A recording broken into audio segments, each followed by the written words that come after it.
Of all the places in America, the university is supposed to be the hotbed of open discussion. You debate your ideas, listen to see whose argument is best, and we learn from that open debate.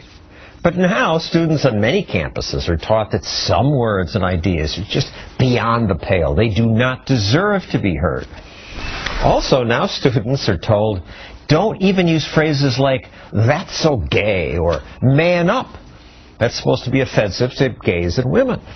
Now, these campaigns mean well. They're meant to discourage attitudes that have been used to marginalize people, and it's good to open students' eyes about that. But speech codes meant to protect people give the power of censorship to whomever is most easily and quickly offended, and that gives everyone this perverse incentive to be offended, to become more sensitive. If being easily offended gives you power over other people, some people will get offended quickly. Catherine Timpf writes about this. She's a reporter for the website Campus Reform. Students now walk on eggshells? Definitely. Students are terrified. It's not just the typical things that you think of, oh, that's offensive. You guys is even very offensive. You're supposed to say men, women, and people that do not conform to those gender binaries. You can't say, hey, guys, want to get some pizza. You have to say, hey, men, women, and people who don't, not the same ring to it, really. But guys includes women. And do students laugh at this? Some do, and some are very, very serious. When I went to a feminist conference of college students, a lot of them were upset that a speaker addressed them as you guys, saying men, women, and people that don't conform. That's incredibly long, and you guys isn't actually saying you are all guys, and I think you're all guys. You're all people. Yeah. At Dartmouth, they were planning a party, a fiesta they called it. What happened? Well, one student complained saying that this was racist and insensitive because it did not give an accurate representation of all of Mexican culture.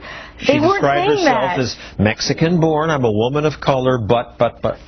Right. The thing is, these students didn't say, hey, come to our cultural history museum. They said, come to our lawn, eat burritos and chips, and let's raise money for heart patients. Macalester College, the University Department of Multicultural Life tells students, don't use the words derp, wuss, or you guys again. What's derp?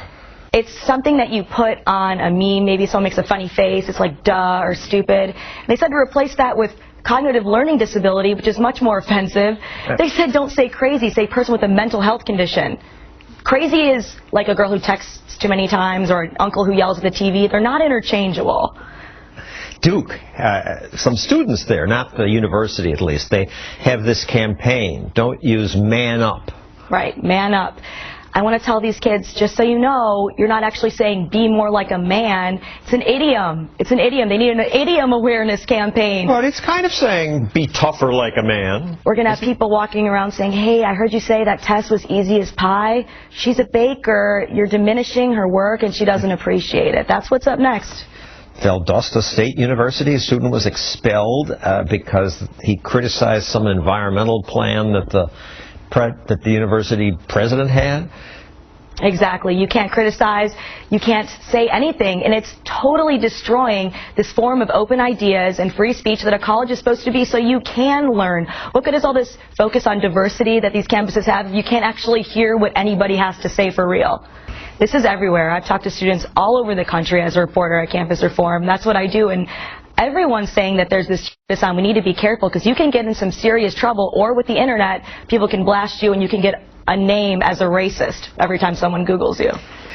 At the University of Central Florida, a professor suspended for joking about tough exam questions. Am I on a killing spree or what?